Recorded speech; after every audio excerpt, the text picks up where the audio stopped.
God bless, and welcome to day 147 of the Bible in a Year podcast.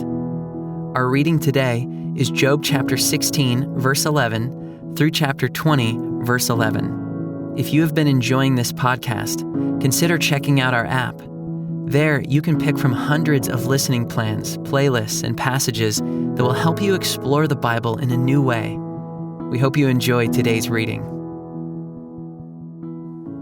God gives me up to the ungodly and casts me into the hands of the wicked. I was at ease, and he broke me apart. He seized me by the neck and dashed me to pieces. He set me up as his target. His archers surround me. He slashes open my kidneys and does not spare. He pours out my gall on the ground. He breaks me with breach upon breach. He runs upon me like a warrior. I have sewed sackcloth upon my skin, and have laid my strength in the dust.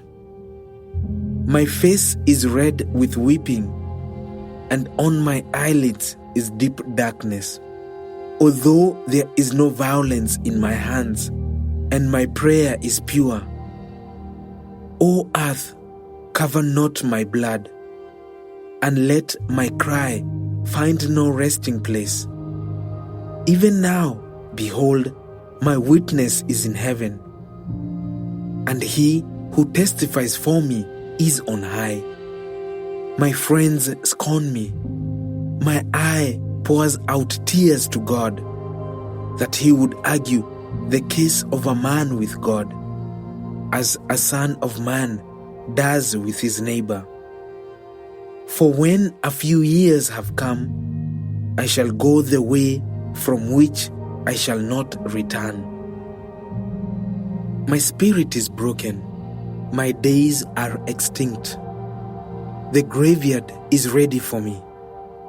Surely there are mockers about me, and my eye dwells on their provocation. Lay down a pledge for me with you. Who is there who will put up security for me, since you have closed their hearts to understanding? Therefore, you will not let them triumph. He who informs against his friends to get a share of their property, the eyes of his children will fail. He has made me a byword of the peoples, and I am one before whom men spit. My eye has grown dim from vexation, and all my members are like a shadow. The upright are appalled at this, and the innocent stirs himself up against the godless.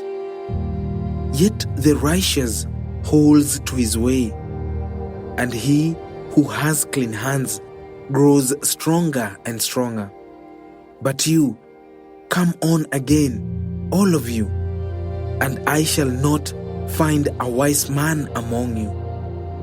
My days are past, my plans are broken off, the desires of my heart. They make night into day. The light, they say, is near to the darkness. If I hope for Sheol as my house, if I make my bed in darkness, if I say to the pit, you are my father, and to the worm, my mother, or my sister, where then is my hope? Who will see my hope? Will it go down to the bars of Sheol?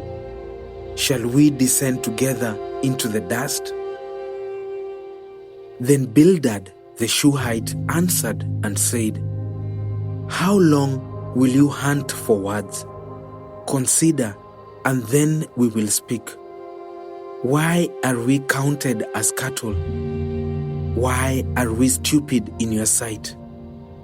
You who tear yourself in your anger, shall the earth be forsaken for you, or the rock be removed out of its place? Indeed, The light of the wicked is put out, and the flame of his fire does not shine. The light is dark in his tent, and his lamp above him is put out. His strong steps are shortened, and his own schemes throw him down. For he is cast into a net by his own feet, and he walks on its mesh. A trap seizes him by the heel, a snare lays hold of him. A rope is hidden for him in the ground, a trap for him in the path. Terrors frighten him on every side and chase him at his heels. His strength is famished, and calamity is ready for his stumbling. It consumes the parts of his skin. The firstborn of death consumes his limbs. He is torn from the tent in which he trusted and is brought to the king of terrors.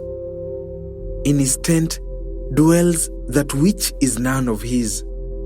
Sulfur is scattered over his habitation. His roots dry up beneath, and his branches wither above. His memory perishes from the earth, and he has no name in the street. He is thrust from light into darkness and driven out of the world. He has no posterity or progeny among his people, and no survivor where he used to live. They of the west are appalled at his day, and horror seizes them of the east. Surely such are the dwellings of the unrighteous. Such is the place of him who knows not God. Then Job answered and said, How long will you torment me and break me in pieces with words? These 10 times you have cast reproach upon me. Are you not ashamed to wrong me? And even if it be true that I have erred, my error remains with myself. If indeed you magnify yourselves against me, and make my disgrace an argument against me, know then that God has put me in the wrong, and closed his net about me. Behold, I cry out violence, but I am not answered. I call for help, but there is no justice. He has walled up my way, so that I cannot pass, and he has set darkness upon my paths. He has stripped from me my glory, and taken the crown from my head. He breaks me down on every side, and I am gone, and my hope has he pulled up like a tree. He has kindled his wrath against me, and counts me as his adversary. His troops come on together. They have cast up their siege ramp against me, and encamp around my tent. He has put my brothers far from me, and those who knew me are wholly estranged from me. My relatives have failed me. My close friends have forgotten me. The guests in my house and my maidservants count me as a stranger. I have become a foreigner in their eyes. I call to my servant, but he gives me no answer. I must plead with him with my mouth for mercy. My breath is strange to my wife, and I am a stench to the children of my own mother. Even young children despise me. When I rise, they talk against me. All my intimate friends abhor me, and those whom I loved have turned against me. My bones stick to my skin and to my flesh, and I have escaped by the skin of my teeth. Have mercy on me, Have mercy on me, O you my friends, for the hand of God has touched me. Why do you, like God, pursue me? Why are you not satisfied with my flesh? Oh, that my words were written. Oh, that they were inscribed in a book. Oh, that with an iron pen and lead they were engraved in the rock forever. For I know that my Redeemer lives, and at the last he will stand upon the earth. And after my skin has been thus destroyed, yet in my flesh I shall see God, whom I shall see for myself, and my eyes shall behold, and not another. My heart faints within me, if you say, how we will pursue him, and the root of the matter is found in him. Be afraid of the sword, for wrath brings the punishment of the sword, that you may know there is a judgment.